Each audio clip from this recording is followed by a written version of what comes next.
Sharda knitting channel में आप सभी का स्वागत है। नमस्कार दोस्तों, आज का ये एक वीडियो बुनाई का शॉल या मफलर बनाएं। अगर आप बुनाई और क्रोशिया के शौकीन हैं और आपने अभी तक चैनल को सब्सक्राइब नहीं किया है तो जल्दी से चैनल को सब्सक्राइब करें और अपने बुनाई और क्रोशिया के शौकीन मित्रों के साथ शेयर भी ज़रूर करें। आज के इस वीडियो में ये एक आसान सा जो मफलर है बहुत ही सुंदर है। आप दो रंग में अगर इसको बनाना चाहें तो इस तरह से बना सकते हैं। ये इसकी फ्रंट साइड है और ये इसकी बैक साइड है। इसको अगर आप एक रंग में बनाते हैं तो ये बहुत ही अच्छा रिवर्सिबल जैसा दिखता है। दो रंग में भी ये बहुत ही सुंदर है, क्योंकि जब हम मफलर पहनते हैं तो इसको इस तरह से पहनते हैं तो फ्रंट साइड ही दिखाई देती है। आप उसको अच्छे से पहन सकते हैं। स्टोल बना सकते हैं इस डिज़ाइन का। अपनी मनपसंद के रंगों को यूज़ करते हुए ये दो रंग का बहुत ही प्यारा मफलर बनाएं, शॉल बनाएं, स्टोल बनाएं। और ये आसान सी ये झालर है, इसको भी हम देखेंगे। इस डिज़ाइन के लिए 6 के गुणा से हमको फंदे चाहिए। 9 नंबर से हम ये बुनेंगे, 8 नंबर पर हम फंदे डाल रहे हैं। नीचे की डबल ऊन करके और नॉर्मल फंदे डालकर हम अभी थोड़े कम फंदों में ये आपको डिज़ाइन दिखाएंगे। मल्टीपल ऑफ 6 स्टिचेस की ज़रूरत है और 9 नंबर पे हम ये बुनने वाले हैं। 8 नंबर नीडल पर हम ये फंदे डाल रहे हैं। 24 फंदे डालकर ये हम 9 नंबर की हमने सिलाई ले ली और पहली सिलाई हम पूरी सीधी बुन रहे हैं।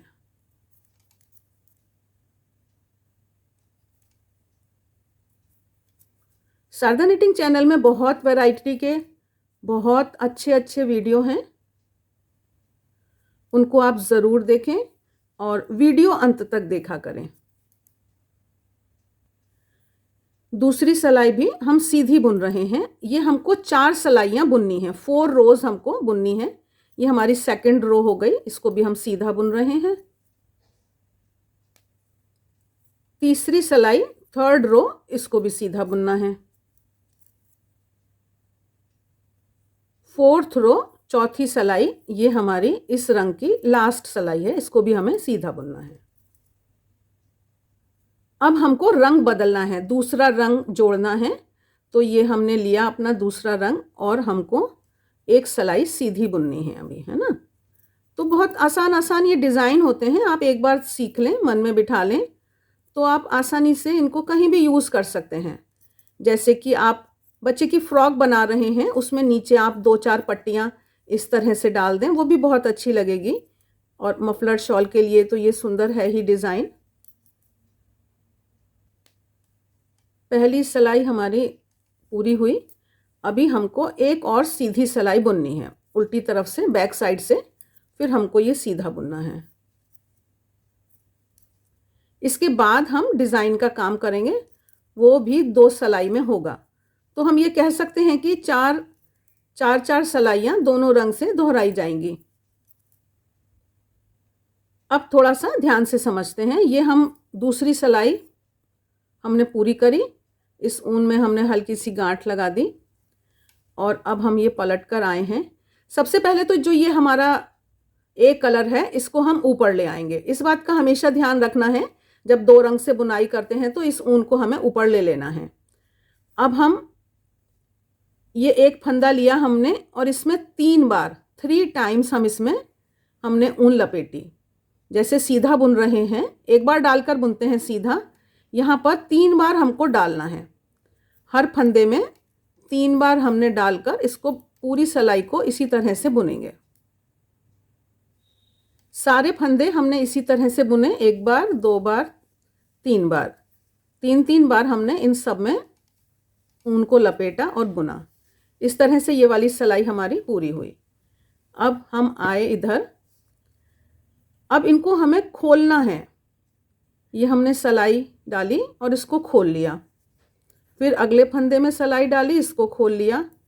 इस तरह से 6 फंदों को हम अभी खोलेंगे। 6 स्टिचेस को ये हम खोल लेंगे। ये 6 फंदे हमारे खुल गए हैं। अब जो ये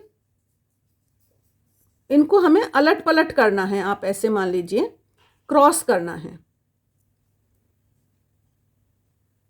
तो सबसे पहले तो इन फंदों को हम उल्टे हाथ की सिलाई पर ले जाएंगे।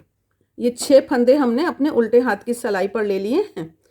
और अब आपको अगर मैं भाषा से समझाऊं तो पहले चौथे फंदे को बुनना है, पांचवें को, छठे को, फोर्थ, फिफ्थ, सिक्स्थ को पहले बुनना है, फिर उसके बाद फर्स्ट, सेकंड, थर्ड को बुनना है। तो अब इसके लिए हम इनको आगे ला सकते हैं। इन फंदों को इस तरह से खिसका के हम आगे ले आए। और अगर आप ऐसे नहीं करना चाहते हैं तो इनको पीछे ही रहने दीजिए। और यहीं से हमने गिनती अपनी समझ ली है, ये हमारे पीछे हैं फंदे, तो हम फोर्थ स्टिच में हमने ये सिलाई डाली और इसको सीधा बुना। मैं दूसरी तरह से भी अभी आपको दिखाऊंगी। फोर्थ स्टिच को सीधा बुना, फिर ये हमने सिलाई डाली और ये हमारा फिफ्थ स्टिच है, इसको सीधा बुना और फिर हमने ये छठे फंदे को, सिक्स्थ वाले स्टिच को सीधा बुना। 3 बुन लिए हैं। अब ये इधर वाले 3 हमारे तैयार हैं बुनने के लिए, इसमें तो कोई परेशानी नहीं है। इनको हमने आसानी से ऐसे फर्स्ट, सेकंड और ये थर्ड, इन 3 स्टिच को बुना। इस तरह से देखिए ये हमारा सुंदर सा ये क्रॉस बन गया। एक बार फिर से देख लेते हैं। 6 फंदों को पहले खोलते हैं। तो ये 6 फंदों को खोला हमने, उल्टे हाथ की सिलाई पर इनको हम वापस ले गए और उसके बाद हमको इन्हें हम इस बार दूसरे तरह से करेंगे। 3 के अंदर से 3 को हमने पीछे वालों को आगे की तरफ ले लिया। पहले ही हमने इनको क्रॉस जैसा कर लिया।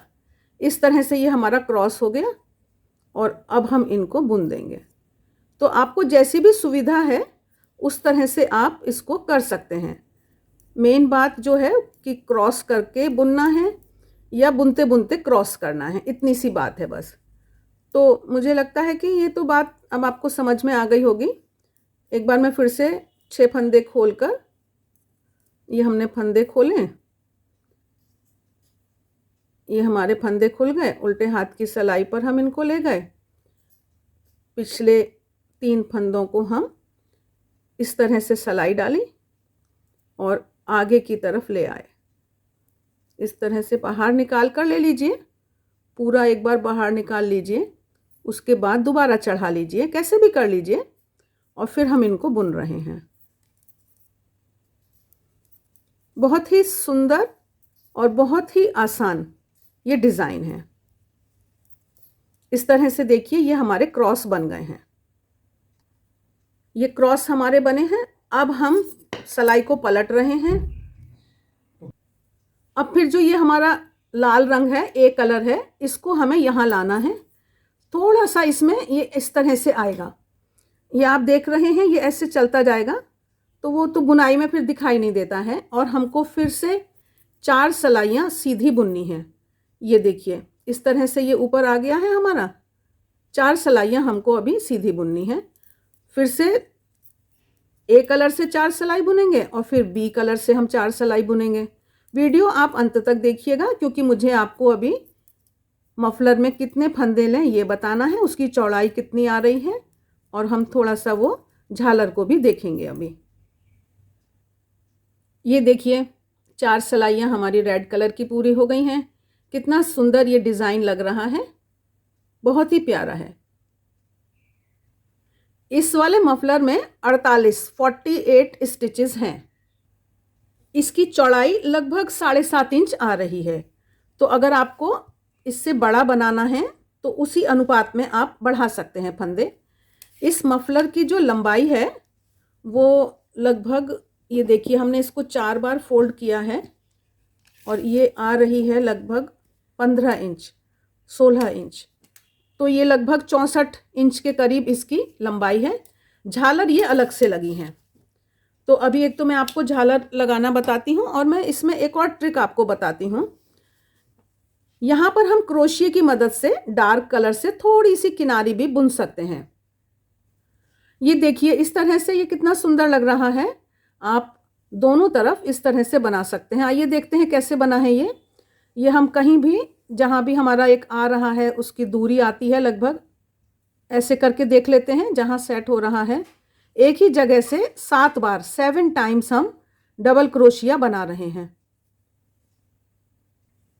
7 बार डबल क्रोशिया बनाया और ये जहाँ पर जाकर छू जाए खिंचाव ज़्यादा नहीं आना चाहिए, इसको बस ये इतना ही देखना होता है। वहाँ पर जाकर हमने इसको स्लिप स्टिच से बंद कर दिया। तो इस तरह से आप ये साइड में भी बना सकते हैं। इससे पहले कि हम झालर की तरफ चलें, मैं एक बात आपको बताना चाहती हूँ कि ये लाइनें आप बढ़ा भी सकते हैं। यहाँ पर हमने जैसे 4 लाइनें बुनी हैं, आप 6, 8 कुछ भी कर सकते हैं। तो ये तो हम डिज़ाइन को अपने अनुरूप बदलने का हमारे पास पूरी स्वतंत्रता होती है, तो ये आप मन में रखिए। अब हम झालर देखते हैं। इसके लिए सबसे पहले तो ये, क्योंकि हमने यहाँ पर 2 बार गांठ लगाई है, तो हमको ये ऊन थोड़ी सी लंबी चाहिए, इस बात का हमें ध्यान रखना है।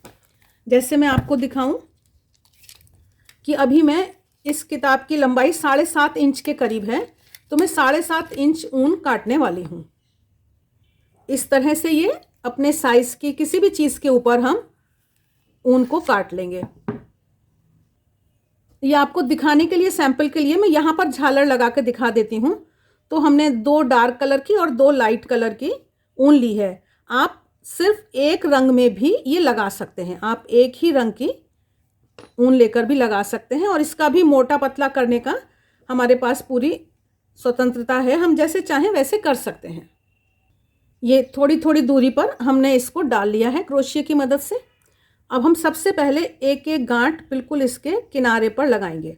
बहुत ज़्यादा टाइट भी नहीं लगाएंगे और बहुत ज़्यादा लूज़ भी नहीं, एक जैसी हमको इस तरह से हमने ये पकड़कर गांठ लगाई। ऊन थोड़ी लंबी होती है तो ये बनाने में, गांठ लगाने में थोड़ी सुविधा रहती है, छोटी ऊन होने से थोड़ी सी परेशानी होती है। तो ये पहली बार हमने इस तरह से लगाया। अब हमें इसे आधों को हम इधर छोड़ देंगे। ये हमने लिए 2 लाल और 2 सफ़ेद ऊन को लेकर, इसमें हम यहाँ पर एक गांठ लगा रहे हैं अकेली, सिर्फ 4 ऊन है यहाँ पर हमने लगा दी। ये साइड वाला है, ये दोनों साइड में एक एक ऐसे ही जाएगा। अब फिर इस वाले में से हमने 4 ऊन ली और सेकंड वाले में से हमने 4 ऊन ली। उनको लेकर हमें इस तरह से ये बनाना है, तो ये जाल जैसा हमारा बन जाता है। फिर हम चलेंगे यहाँ से, ये इसके 4 हमारे पास हैं और इसमें से 4 ऊन को हम फिर लेंगे। तो इस तरह से हमने लिया और यहाँ पर ये फिर से एक गांठ लगाई। ये जो गांठ की लंबाई है, मतलब ये डिस्टेंस है, ये हमें एक जैसा रखना है और इनका जो खिंचाव है वो एक जैसा रखना है। तो इस तरह से ये हुआ। ऐसे करते हुए हम चले जाएंगे और लास्ट में जो हमारा बचेंगी 4 ऊन, उनको हम अकेली 4 ऊन में इस तरह से गांठ लगा देंगे। अब इसके बाद ये जो इस तरह से हम करके देख लेते हैं, और जो ये एक समान हम इसको करने के लिए काट देते हैं। आशा है ये सब आपको समझ में आ गया होगा। अब आज का वीडियो हम समाप्त करते हैं। आप लोगों से अनुरोध है कि आप लोग भी चैनल को सब्सक्राइब, लाइक, शेयर करें। कमेंट बॉक्स में कमेंट ज़रूर करके बताएं आपको ये वीडियो कैसा लगा। आप सभी का बहुत बहुत धन्यवाद।